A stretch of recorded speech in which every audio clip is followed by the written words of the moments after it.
Okay, so I have a zillion things I want to show you guys, so we're going to go like, 180 miles an hour. Hopefully that's okay.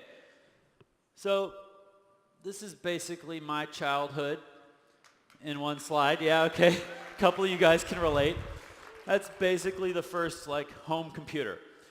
And, it's kind of a, inspiring piece of shit because it's capable of 1 kiloflop.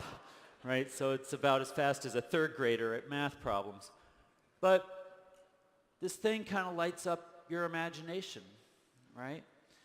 Because even though the spreadsheet hadn't been invented and there was really nothing useful you could do with it, it got me started on thinking, well, what could I do if it had more memory, if it got faster?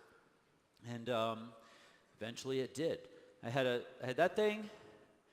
I lived in the cold, in the dark, in the basement in Alaska, so I didn't have anything else to do. I learned what all the little ones and zeros are doing. But I also had a skateboard, and people thought that might have been a better use of my time because nobody knew a computer was going to be useful. Eventually, we started, hooking these things up to networks, and then the security problems started to matter. And that's a very compelling, bottomless pit of puzzles for a hacker.